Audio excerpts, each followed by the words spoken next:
miarabatsika rehetra zay manaraka sy mandray ny fampianarana ny ambassadeur ny soaziadiana moa zao tokatra antsika larana faharoa ny fampianarantsika ny amin'izao fotoana izao izay mitondra ny lohateny hoe ravany didifolo. Magnina moa ny ravany didifolo, ina ny antony mahatonga an'izay a? Ny antony izay atao hoe na ravany didifolo izay mihitsy no jerevantsika ny amin'ny tseny ity. Vao fampahafantarana ny olona rehetra ny hoe tena rava tokoa ve izy, ny valiteny dia tena rava tokoa. Tena rava ny didifolo sy lana mosea. Meko antsika ny antony nahatonga an'izay hoe ina ny antony nahatonga azy vava, fa tena rava izy. Meko antsika koa ny amin'ny farany ny antony hoe anarava azy. Voalohany indrindra aloha ny amin'ny ten'Andriamanitra dia izany Yahosoa zany dia tonga ampitambatra ny jiosy sy ny jentilisa. Zay ilay hoe Andriamanitra ny jentilisa ihany izy dia hoe tsia fa Andriamanitra ny jiosy koa. Any tonga izy ampitambatra ny jiosy sy ny jentilisa. Zay teny izay dia hitantsika arikatra amin'ny soratra masina zay vasika kely hoe Efesianina toko faharoa hoe ampitambatra ny jiosy sy ny jentilisa izy. Zay hoe famonjeko hatrany amin'ny farany tany jerevantsika teo. Raha vakitsika amin'ny bokin'ny Efesianina toko faharoa dia amin'ny andininy fahaenina ambin'ny folo any jerevantsika dia iverina indray ny amin'ny teny lalàna Mose any hoe any amin'ny mpaminany hoe misy teny miteny an'izany ve any dia vakitsika ary. Dia vakitsika no andininy fadimy ambin'ny folo fa io ihany moa izy. Fa tao amin'ny nofo ny nandravan'ny fandrafiana dia ny lalàna nisy didiny natao tandremana. Efa tonga saina zany tsika eto fa misy didiny ravanao nefa tsika mety tsara fa tsy azo anapina tsy azo nisorana didy nefa tsika eto mety hoe rava ny didy nandravana ny fandrafiana dia lalàna nisy didiny natao tandremana. Mba anakambany antsika rototo ao amin'ny tena ny olom-baovao iray ka anaovan'ny fihavanana. Eto zany dia misy fampihavanana eto izy aleo ampihavanana, izy aleo ampihavanana satria anaovan'ny fihavanana zany olona roatota tsy miova tsy mitovy zany nefa no atambatra noho ny amin'ny tenany ho lasa olom-baovao iray. Zany ny sary mandeha ka roatany moa zany ataontsika sary vetivetika zany zay dia tataka an'izao ny sary tsy maintsy asitsika sary kely zany azavatsara aminareo any tokantrano any dia tahaka an'izao izy zany. Ty zany ilay atao hoe zanak'Andriamanitra zany ty izy ty. Dia ty ny hazo fijaliana ty ataontsika menamena ity nampijaliana natonga azy nijaly io ny hazo fijaliana zany dia tato amin'ity ilany ity zany ny jiosy zany ty amin'ny sisiny eto ty. Ty ilay jiosy zany ty ny jiosy. Dia ato amin'ny ilany ato kosa zany ataontsika mangamanga ny jentilisa. Ty ny jentilisa JTL anaovantsika anaran'izy zany na jentilisa na hoe gentil GTL izy amin'ny teny frantsay. Dia reto olona roa reto zany reto olona anankireto zany tena marina teo aloha niady ireo. Niady ireo zay mahatonga ny teo misy dika hoe différent ty zany miady ny dikan'izay. Mbola misy felikely moa izay miady ny dikany mifanipaka zany. Fa rehefa tonga amin'izay Yahosoa raha tsy teo zany Yahosoa dia mifanipaka ireo. Fa ny sary faharoa rehefa tonga amin'izay Yahosoa dia niavany ireo lasa ny fampitatana amin'izay zany ireo zao. Lasa ny fampitatana izy ty zany ny première ligne zany ty fotsifotsy ty zany ataontsika hoe niady izy tamin'ny voalohany. Ina nampiady anazy dia meko anao mivalina fa ny didifolo sy lana poseny nampiady an'io. Didifolo nampiady ary ny tamin'ny faharoa kosany izy nampiavana anazy dia tamin'ity kosany Yahosoa. Yahosoa.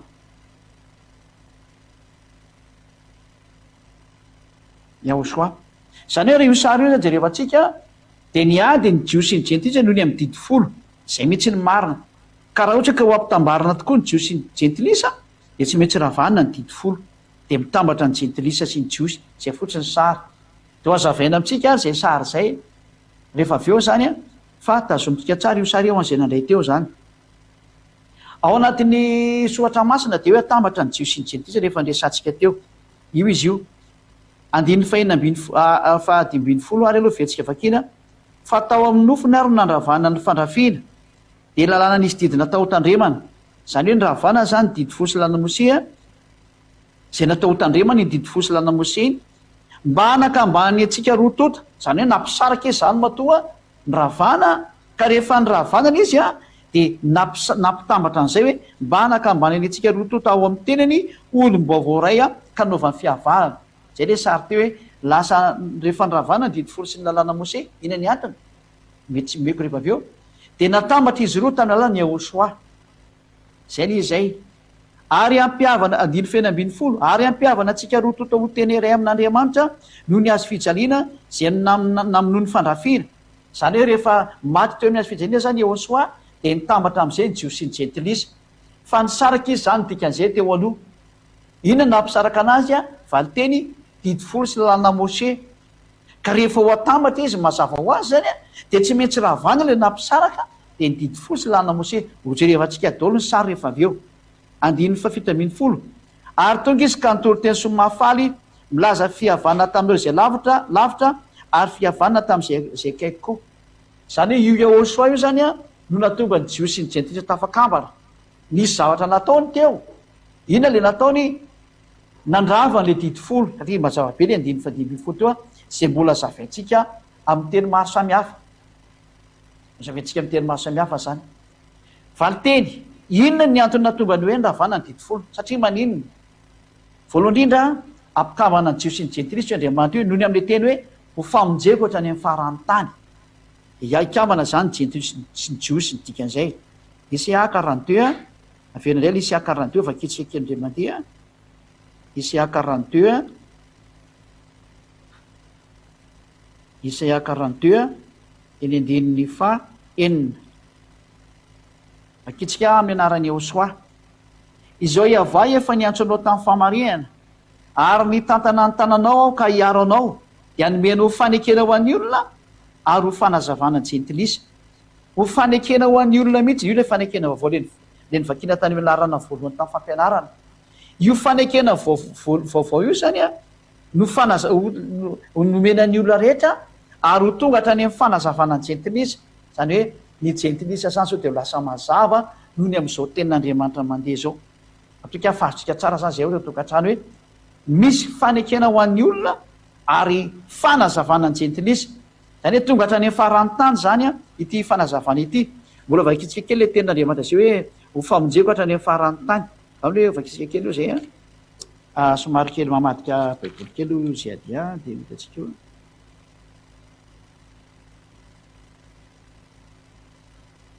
Isaia 49:6, Isaia 49:6 vakitsika kely indray zay Isaia 49:6. Mbola iverina eo ihany tsika zany ilazana amintsika hoe tena misy famonjena hatrany amin'ny farany tany. Isaia 49:6 vakitsika voninahitra dada Iavà sy Yahosoa. Eno izy mbola zavatra kely foana raha tonga mpanomboka hananitra ny firenena Jakoba ianao sy ampodiny Israely sisa voaro. Fa omeko fanazavana ny Jentilisa koa ianao ary mba ho famonjeko hatrany amin'ny farany tany. Tonga zany ny famonjena makany amin'ny Jentilisa, fa tsy ho an'ny Israelina irery,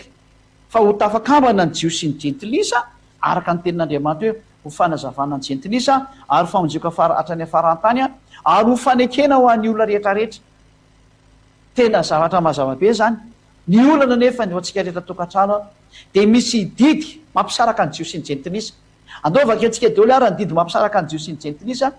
tsy inona zany didy zany fa ny didy folo sy ny lalàna Mosea zay tsy azo sarahana. Ny didy folo sy lalàna Mosea zay tsy azo sarahana mihitsy no mitondra ny fampisarana ny Jios sy ny Jentilisa io. Andaovaka antsika ary raha ny ravana ilay izy, fa raha vao tsy rava io na ianao Jentilisa io raha tsy afaka mivavaka amin'ny Andriamanitra io fa vao mihainao mpanota, mpandika lalàna dia mpanota, dia vao tsy makany amin'ny farihy rehetra afy sy ny solofara. Andao antsika maka an'izay teny zay hoe naninona no nampisaraka ny Jios sy ny Jentilisa ny didy folo sy lalàna Mosea. Vakitsika eo amin'ny bokin'ny Exodosy toko faha 4:30 voalohany indrindra dia manompo andininy faraiky ambin'ny folo tsika mamaky. Vakitsika ho voninahitra dada Iavà sy Yahosoa. Ty ara ny didy folo sy lalàna Mosea zay milaza fa tsy mahazo miaraka ny Jios sy ny Jentilisa. Ary ho lazaina amintsika koa fa rehefa nivakiana ara ny didy folo sy lalàna dia nirohana ny hafa firenena. vakitsika daholo zany. Tandremo zay andidiko an'io Exodus 34 11 ka hatramin'ny 15. Ino rehefa roako hiala eo anatrenao a, ny Amorita, ny Kananita, ny Etita, ny Perizita sy ny Vita ary ny Jebosita. Koa mitandrema fandroana fanekena ampony eo amin'ny tany zay alenao ianao, ka ho fandrika eo voanao zay, io ary le teny io. Aza manao fanekena ampony eo amin'ny tany. Ilay didy folomena zanak'Israely zany a, dia misy teny ahon'izao anatin'io fanekena io hoe aza manao fifanarahana ampony eo amin'ny tany. 1:17. Fa raha vao ny altarany torotoroany tsangam-bato-tsampiny ary jinjao ny aserahany. Zany ilay hoe tena poteo mihitsy ny momba anazy. 1:18. Fa tsy hankôky eo anatren'izay andriamanin-kafy ianao, fa Iavà dia sary-piaro ianarany satria Andriamanitra sary-piaro izy. 1:5. Fa andao ianao no fanekenina ampony eo amin'ny tany, tsy mahazo manao fanekenina ampony eo amin'ny tany, tsy mahazo manao fiarahana ampony eo amin'ny tany. Mazava ho azy zany fa vokatra io teny io a, dia mamono afafirenena ny zanak'Israely. Zay le izy, zay le danger eo anatin'le didy folo zany zay. Fa andao ianao no fanekenina ampony eo amin'ny tany ka hijangajangana araka ny Andriamanitra sy hamono zatra atao fanatitra ho an'ny Andriamanina izy, ka dia sainao ka inona amin'ny fanatitrany. Aza manao fifanekena eo ampony eo amin'ny tany, so lasa manao foana. Ka na manao foana ianao na tsy manao foana, efa namoaka adiny izy hoe aza manao fanekena eo ampony eo amin'ny tany. Tsy mahazo manao fifanekena eo ampony eo amin'ny tany. Zay, mitandrema fandroanao fanekena ampony eo amin'ny tany zay alenao ianao, ka ho fandrika eo voanao zany. Efa didy mipetraka mihitsy io 2:20 io. Hoe tsy azo atao mihitsy ny zanak'Israely, ny Israelianina, tsy mahazo mifanaraka amin'ny Amerikanina, na ny Frantsay na ny Anglisy, na ny Sinoa, na ny Afrikanina, voarara zany. Efa tsika mahita amin'izao tsika miteny zao mifanaraka tsara ny Amerikanina sy ny Frantsay sy ny Israelianina, mifanohitra amin'ny didy folo anie zany. Zany ny proof fa tsisy manaraka an'io didy intsony ny olombelona eto ambony tany. Efa samy miaraka manetsaketsaka an'io, ary zany ny proof fa tsy maintsy ompiteny ty zao tontolo zao ty. Satria vao hitsakitsaka daholo ny teny rehetrarehetra io. Zay mahafinarinaritra ny olona ny tazominy ary efa tsy mahafinaritra anazy ialany. Fivavahana tsy mandeha amin'izy intsony. Fa ny anjaran'ny siadiady dia mameronareo a, iverinao amin'ny hatsarana rehetrarehetra. Zay aloha ny voalohany zay. Fanaporofona faharoa azy. Noho ny amin'izay teny zay a, dia nididina mihitsy ny zanak'Israely andringana ny hafafirenena. Zany hoe raha teo akaiky anao tamin'izany, manao Amerikana na Frantsay na Anglisy na Sinoa malagasy, vonoiny zareo ianao. Ho fakitsika ary ny tenin'Andriamanitra ka amin'ny bokin'ny Deutéronomie 7. Deutéronomie 7 manomboka ny 1 ka hatramin'izay mahafinaritra antsika eo. Deutéronomie 7 andininy 1 sy ny 2. Zay, andiny 1 sy ny 2. Deutéronomie 7 1 ka hatramin'ny 2. Rehefa entiny avy Andriamanitra ianao ka tafiditra any amin'ny tany zay efa idiranao olovana, ary firenena maro no voaroaka ny ala eo anoloananao, dia ny Etita sy ny Girgasita sy ny Amorita sy ny Kanita sy ny Perizita sy ny Vita ary ny Jebosita, dia firenena fito lehibe sy mahery noho ianao. Ary raha teo zany ianao Frantsay dia efa maty ianao, ary raha teo koa ianao Amerikana dia efa maty ianao, ary raha teo koa ianao Sinoa dia maty ianao, raha teo koa ny Afrikana ianao Afrikana maty koa ianao, ary raha teo ianao Japonais dia efa maty koa ianao. Fa saingy ianao tsisy teo tamin'izany fa zareo ny teo fa nyvonon'Andriamanitra daholo. Dia noho hoe dia firenena fito zay lehibe sy mahery noho ianao, ka rehefa voatolotsy avy Andriamanitra eo anoloanao ireny ka resinao a, dia aringany mihitsy izy, tena aringany mihitsy. Voalohany dikan'izany, aza manao fanekena aminy, verandray mandeha ilay teny aza manao fanekena aminy, na mamindra fo aminy, aza mamindra fo aminy mihitsy ianao. 7 apitsika 7. Ary aza mifanambady anakaminy, ny zanakao vavy tsy omena ho vadiny zanakao lahy, ary ny zanavavy tsy ho vadiny ny zanakao lahy. Tatsika tsara amin'izany fa tena tsy mahazo mifampiraraha mihafa-firenena. Izay ny ateo didy fosy lana Mose, tsy azo ekena mihitsy ny hafa-firenena hifanambady na hiaraka amin'ny Israelianina. Dia tsika hoe ny azotsika miteny zao firy Israelianina hifanambady amin'ny hafa-firenena, vao hitsakitsaka io didin'Andriamanitra io ny dikan'izay. Rariny raha ho avy ny famonoana olombelona, rariny raha ho avy ny fanampitenana olombelona, miomany ianao, miomany ianao. Dia toy izantsika any le teny filmoa zany parantèse kely nomeko nefa misy zava-doza amin'ity tany ity fa mba tonga saina ianao. Dia toy izantsika amin'izay ny teny hoe rehefa misy any zany fandrianana zany de tena misy ve ny tena fanesorana ny zanak'israely marina ny faniliana an'ireo hafa firenena ireo de tena misy le izy raha vakitsika mihitsy ny hoe tena aringany mihitsy izy a misy bola boky kely zay vakitsika kely boky ny Levitikos ary a Levitikos toko faharoapolo no vakitsika kely amin'izay hoe andiny faharoa amby roapolo sy ny telo amby roapolo a ary ny efatra amby roapolo no vakitsika Levitikos 20-22 ka hatramin'ny 24 no vakitsika kely a fanamafisana azy hoe tena mahakala hafa firenena io Andriamanitra io raha didy folo io ny resahanao io Andriamanitra io mihitsy no mahakala anao raha vo didy folo io ny resahanao Levitikos toko faharoapolo a jereo ange ny fankalana io Andriamanitra ny hafa firenena enono ange ty loko andininy faharoa amby roapolo izy teo 20-22 ka hatramin'ny 24 zany de vakitsika amin'ny anarany aosoa de meny daolontsika rehetra ianao zay manaraka na vahiny ianao na malagasy na fa firenena maro samihafa na afrikana na frantsais a na amerikana na anglisy a eno tsara ty fanazavana ity Levitikos 20-22 jusqu'à hatramin'ny 24-23 ary tandremo ny didiko rehetra sy ny fitsipika rehetra ka rao izy mba tsy andohanareo ny tany zay hitondrako anareo honenana mandoa zany io tany io raha mandika ny teny israelianina de io tanin'ny Israely io ary aza manaraka ny fanao ny firenena zay foroahako eo anoloanareo fananao zany rehetra zany izy ka dia halako zay ny andiny fifatelo amby roapolo ihany ny farany 22 sy 23 raha io Andriamanitra io zany no resanao io dada Iava io Eloheny Israel de zao ny voalazany hoe halany ianao satria mpanao ratsy zava-misy zany ny tsy mpanao ratsy tam'izany de ny Israelianina rery ihany ka raha ianareo zay hafa firenena afrikana amerikana anglisy sinoa japonais no ny fanena tamin'Andriamanitra tam'izany fotoana zany de efa naringany koa nareo halany nareo zay ny tenin'Andriamanitra ka ny zavatra hala zany nge ankalaina zany nge vonoina sy aringany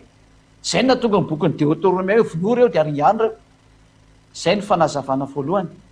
ka noho izany inona ny toko tenenina amitsika ny am'izany sary rehetra zany doke jerevantsika ny pratikany io fa tena nyroany zanak'Israely marina nge ny ina moa ny Néhémia 13-3 vakitsika Néhémia toko fahatelo ambin'ny folo a nge vakitsika ty teny ty amin'ny andin'ny fahatelo hoe rehefa nyvakina koa lalàna Mose sy ny didy folo de nyroany zanak'Israely ny hafa firenena mandroka hafa firenena io didy folo sy lalàna Mose io zany lalàna tena izy zany fa azotsika mahita tsara fa mizotsika am'teny zao tsy misy an'izany tsony a zay ny proof efa tena tezitra mihitsy io Andriamanitra io ka efa tena tsy minana ny teny rehefa tsisy maratsony a izy koa fa tsy mivaky loha hamonanao izy nitika an'izay hamonanareo olombelona izy nitika an'izay zay ny eviny ambassadeur ny soa ziady aha ety ambony tany hamonjy anao zay mandre ankehitriny tena tsy ndriko mihitsy ny teny hoe hamonjy anao zay mandre a ary maromarina koa nasaina ny aino ahy ka maizy anao miainonao to nasaina ny aino ahy ianao a anisan'lay hovonjeny ianao a de aza miaraka amin'lay olo efa manolotra ny tena no faty makany amin'ny elo toatsika ny teny ary Néhémia 13-3 ary rehefa reny olona ny lalàna dia navahany hiala tamin'ny Israely a ny olona hafa firenena rehetra zay navahany miala tamin'ny Israely ny olona hafa firenena rehetra izany hoe raha vao vakina zany ty didy folo ty sy lalàna Mose zay tsy misaraka de mandroka mihitsy ny zanak'Israely roany ianao ny lalànany Israelianina mihitsy ny manao an'izay ka atahoana moa zany ny ampitambatra ny jio sy ny jentilisa zany raha eo lalàna mandroka hafa firenena io satria raha vao vakina ny didy folo sy lalàna Mose zany hoe raha mpiarina ny didy folo sy lalàna Mose a de tsy maintsy mamono anao hafa firenena izy nateo hafa firenena de ny olona akoatra ny Israelianina nateo hafa firenena raha ny soatra masina ny resaha raha vo misoatra baiboly zany resahana de nateo hafa firenenao a de ny akoatra ny Israelianina zany hoe ny frantsay ny anglisy ny afrikana ny comorianina ny malagasy ny japonais ny sinoa ny vietnamianina ny australianina frantsay niza zany dia hafa firenena daholo reny fa ny tsy hafa firenena kosa dia ny Israelianina satria izy ny tompon'le teny atahoana zany ny mampitambatra andreo satria raha vao mitazomina ny didy folo sy lalàna Mose dia mandroaka afa-firenena ny didifolo sy lalàna Mose. Voaroaka reo, ataona zany mampitambatra anazy. Iny le sary miaiky atsika hoe jereo amin'izay nge le sary io le sary io. Raha vao vakiana zany ny didifolo io hitantsika io dia misaraka ny jios sy ny jentilisa raha vo io didifolo io. Dia nataony Ôsoa zany novonoina le didifolo teto amin'ity hazo fijaliana ty napiakarina teto amin'ity hazo fijaliana ty le didifolo. Ty le didifolo na lefa teto nampiakarina teto le didifolo dia nyvonoina teto le didifolo dia nitambatra ny jios sy ny jentilisa io ambany io. Raha tsy maty zany didifolo sy lalàna Mose io tsy afaka mitambatra ireo satria voasaka an'izay lalàna zay. Ka raha ho atambatra Ôsoa zany jios sy ny jentilisa dia tsy maintsy vonoina ny didifolo sy lalàna Mose. Zay ny valin'le fanontaniana nomeko anareo teo hoe fa maninona ny ravahany io dia satria mampisaraka jios sy ny jentilisa. Dao vakitsika raha ny ten'Andriamanitra amin'izay aventsika le boky ny Efesianina teo Efesianina 2:15 dia vakitsika amin'ny dikateny maromaro. Hitantsika mihitsy fa tena Sefer Torah io teneny Efesianina 2:15 volaza avy koa ny atao ina moa dikany teo Torah zany. Efesianina 2:15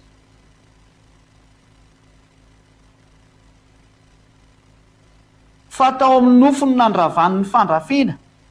dia ny lalàna nisy didina tao hotandremana mba hanakambany atsika rotota ao amin'ny tena ny olom-baovao raika anaovan'ny fihavanana. Zany hoe raha va tao amin'ny nofony Ôsoa zany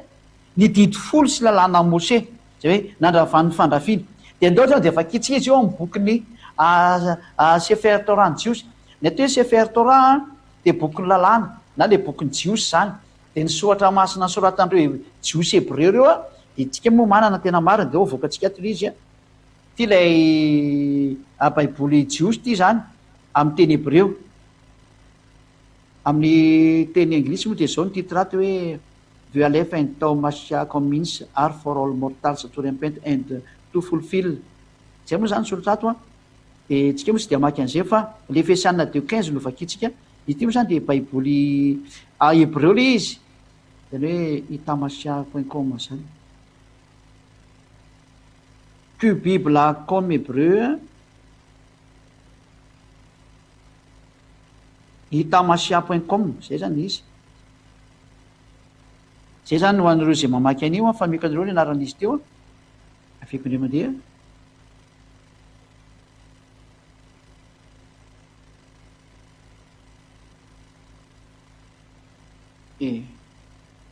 Tsy hitako intsony izy teo fa tsy mety mandeha. Que Bible itamasiah.com zay ny anaran'izy zany. Io jerevantsika ato ambany eto amin'izay zany le Efesianina 2:15 io jerevantsika ato satria baiboly hebreo zany ty Efesianina izy moa zany ty Efesianina Sefer Efesim moa filazany azy ato amin'ny bokyny hoe Sefer Efesim zany hoe Sefer Torah ihany zany moa sa bokyny lalàna ny dikany zany fa teny nakany amin'ny Efesianina ny dikan'io teny io zany. Toko faharoa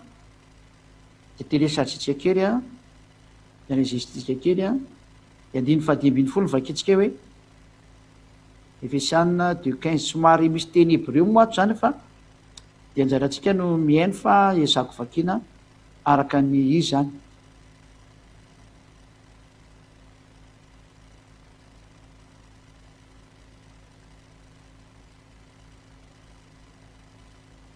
Io zany le teny hebreo io hitatsika io ireo lavabe reo teny hebreo reo ito moa zany le toraty efa hito aketo ity fa aloha toizantsika amin'izay le famakina ny teny zao. Dia ny dikan'io teny hebreo zany ty ny fandikanana azy babatlo hayeba bibsaro et Torah hamitsot vahakitrokot libro atreo ihany dia ampy atsika zay nafso etasnaim ladam etradash vayas shalom. Dia nijerevantsika zany le teny eto hoe Efesianina 2:15 io Efesianina 2:15 io hoe babatlo hayeba bibsaro et Torah. Torah zany tena resany eto ka ny efesana de 15 de laza hoe rava ny lalàna ka tora le rava eto zany ka ny tora moa ny atao hoe lalàna mose tsy ny didy folo na hoe ny didy folo sy lalàna mose zany hoe ny ao anatin'ny baiboly hebreo de milaza mihitsiny fa ny tora ny rava zany tsy misy idirany hoe ny fandrafiana ohatr' zao arivo fa ny tora mihitsy ny rava de vaketsika amin'ny teny anglisy ny ala izy a Ephésiens 2:15 Ephésiens chapter 2 verse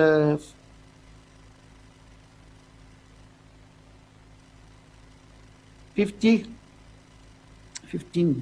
voilà by abolishing in his flesh the hostility which is the law of commandment tena lalàna mihitsiny ao anatin'ny commandement nefa tsika milavo voany jerevantsika tao fampianarana tao amin'ny numéro 1 fa tsy azo anao ampina tsy azo any esorana ny didy fosy lalàna mose fa boky rainy misy anio a de tsy azo anao ampina tsy azo any esorana tsy misy an'izany hoe ty lalàna ty anasorana atao tsy azo atao zany tsy izy atao hoe ity lalàna ty anampiana kely ao tsy azo atao an'izany hoe didy fosy lalàna mose io fa tsy azo anao ampina io a ka tsy azo any esorana ihany koa fa ny voalaza ato zany de hoe lalàna mihitsiny a la loi des commandements mihitsiny a noho ny raha vany kina zany raha tsy ny tena ny fotobeny mihitsiny a de ny didy fosy lalàna mose zay natonga ny tena andriamanitra voalaza mihitsiny ato araka voalaza ato hoe torate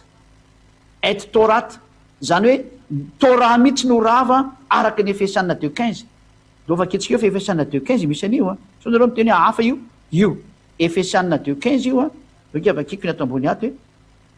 bokin'ny Ephésiens ato so nareo miteny hoe tsy izy io Sefer Ephésim Ephésiens chapter 2 Sefer Ephésim chapter 2 de viditra am'izay tsika tika hatramin'ny verse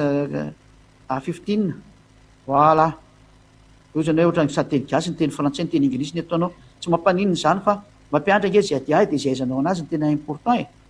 io izy io bebatilo hayaba bibisaro et torate voilà io izy io lay tora mihitsy ny zany rava ny dikan'izao a raha ny ten'andriamanitra ny jerevana no zany zany a lazaina amitsika rehetrarehetra pahabe maso fa tena rava ny tora fa raha tsy rava io a de tsy afaka mitambatra ny jios sy ny jentilisa voilà lao tsika ary hijery ny sary am'izay zany a aventsika am'izay le tableau teo a lay misy an'lay saritsika zany raha vo tsy rava zany ny didy fosy lana mose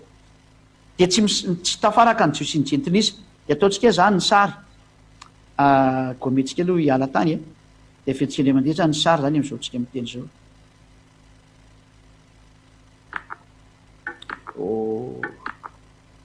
asa misy kisarisary ndray mivoaka ry teknisianina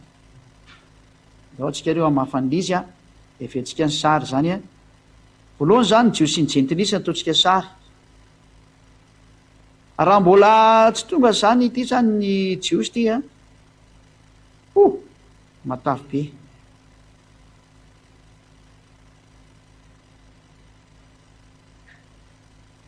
ataotsika zany izy a ty zany ny jios ty juif zany io a de tia ny jentilisa ataotsika mangamanga ty zany izy a ty zany jentilisa gentile de ny ady reo a de ny didy folo mihitsy ny nampiady any zareo ty ny didy folo ty leo ataotsika somary mazavazava le izy voilà ty ny didy folo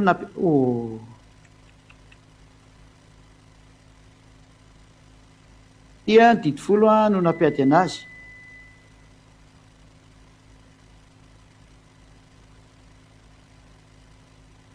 tia 10 commandement di 10 10 commandement izy amin'ny anglisy zany io a no nampiady ny jios sy ny jentilisa zany hoe ny relation entre juif sy ny jentilisa zany tamin'ny fotoana io a tena coupe tanteraka zay ny dikan'io relation tato zany a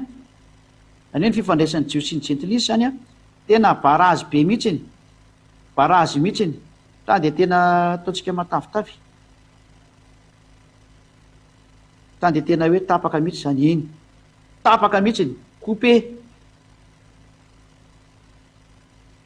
coupé noho ny ame didi folo a tsy mifandray mihitsy ny jios sy ny gentilisa sary voalohany ty zany première schéma zany ty a ohatsika hoe numéro 1 a ty zany numéro 1 ty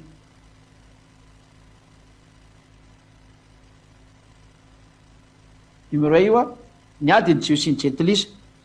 numéro 2 ndray ahoana ny sary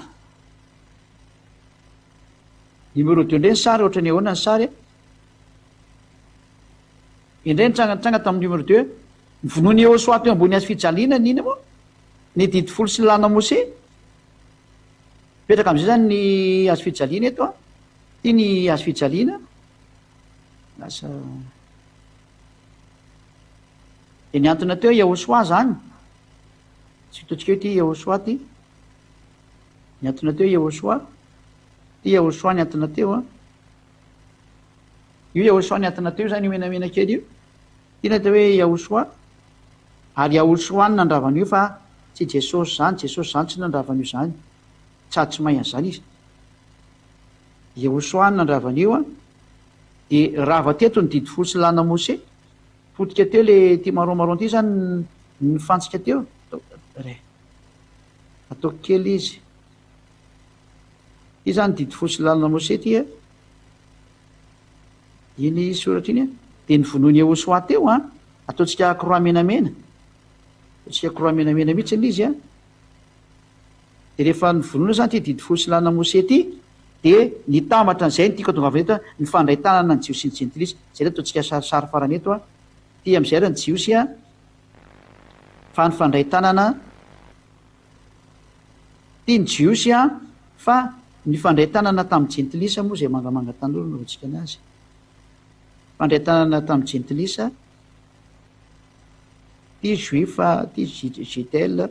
gentile zany dikan'io gentile de ato kosa ny juifa ty juifa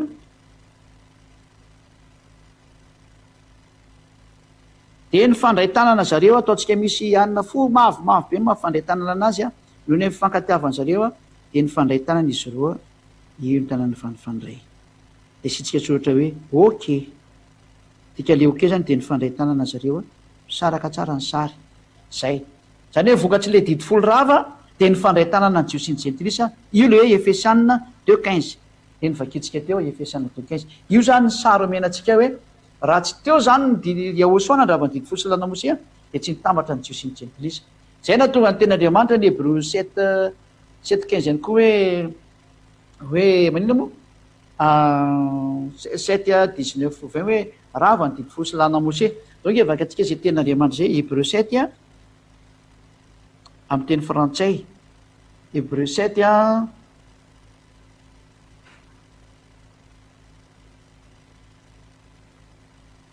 Hébreu 7 a 19 Hébreu 7:19 car la loi n'a rien amené à la perfection et introduction d'une meilleure expérience par laquelle nous nous approchons de Dieu zay andiny fa 18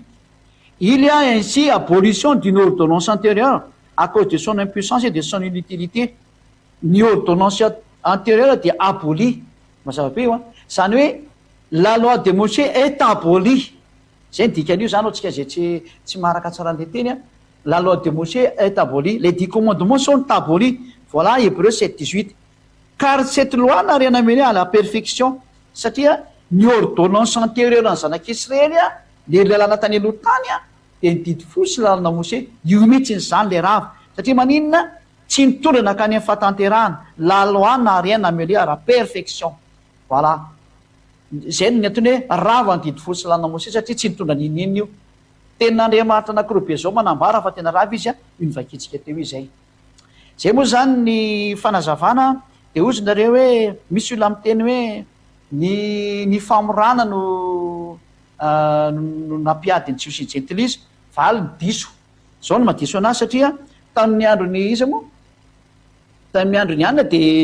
niara sakafo ny jios sy ny gentilisa any amin'ny Grécie toko fafino moa izy dasy kely ho jerevako kely Genesis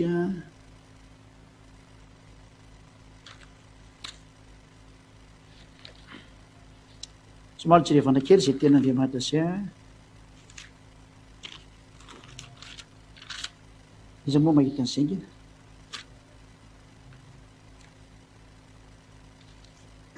atika hatramin'ny Genesis 24 izy iny da izy kely retsefatsika dia nanao fanasana Genesis toko fahenina amby roapolo avy akitsika manomboka amin'ny andininy fahavalo dia toizatsika fahavalo sy ny fahasivy dia toizatsika ary amin'ny andininy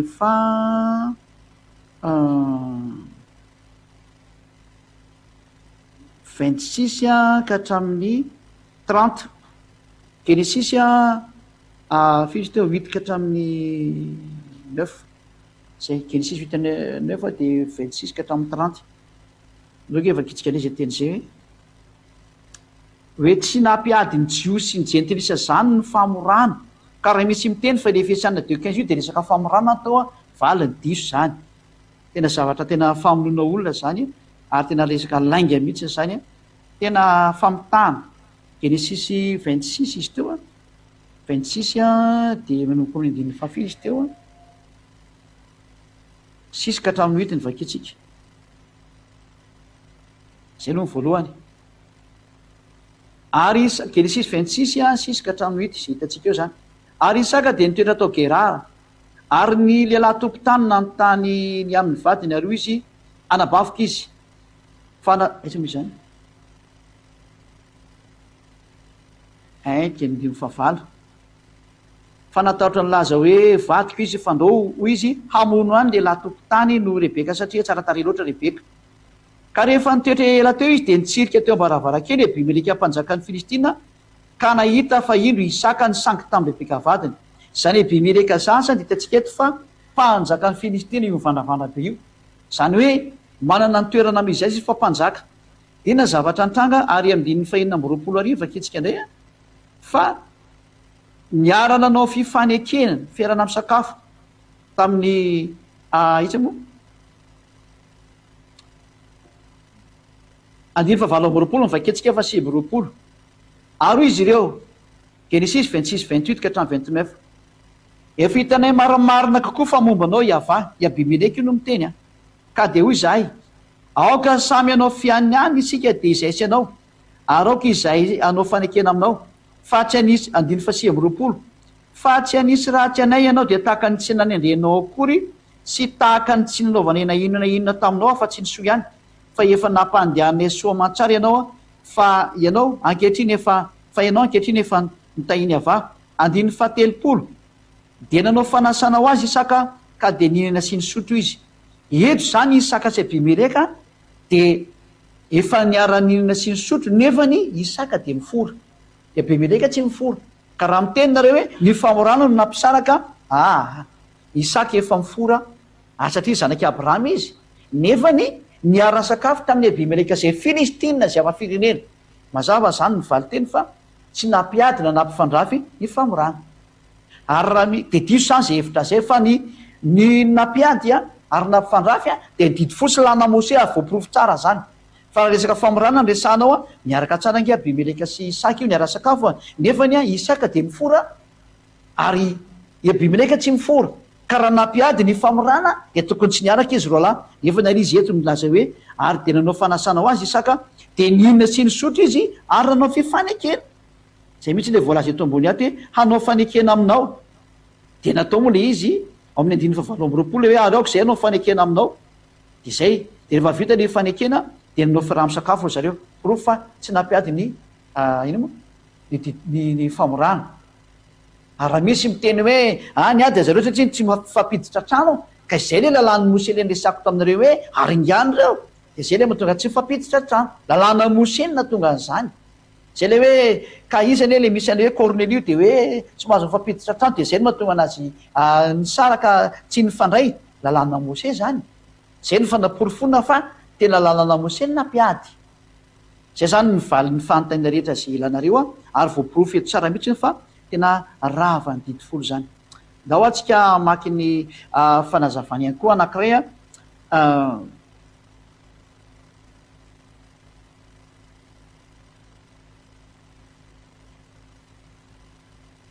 misy ten'Andriamanitra ozy izy ny olona hoe mahafoana lalàna amin'ny finoana ve hotsika sa de hoe sanatria zany ka hoana zany no ravan'le didy fosy lana mose nefa hoe mahafoana lalàna amin'ny finoana ve tsika de hoe sanatria zany fa vao miay mampiorina azy tsika zany teny zany de tsy midika akory fa hoe foana lalàna hoe raha mihitsy ny finoana de rava ny didy folo tsy izay mihitsy ny izy fa ny fisian'le didy folo mahafaty mihitsiny a no mampiorina an'ilay Yahosoa izay inoana satria Yahosoa lay inoana ka rehefa mahafaty le didy folo ina mahatonga anazy mahafaty satria tsisy mahatandrina an'io azay namonoana Yahosoa anazy moa mampiady any Jiosy ny jantilisa de ny vonoan'Andriamanitra zay moa ny tena atao namonoana anazy ka rehefa ohatra n'izany ka ohatra ny ten'Andriamanitra hoe tsy mahafoana lana fona le ao Israel ny tsy foana fa ny fon'ny Yahosoa mipetraka aty amin'ny Yahosoa ty foana ngeny izy ao amin'ny Yahosoa ny foana ny didy fosy lana Mose fa ny ao Israel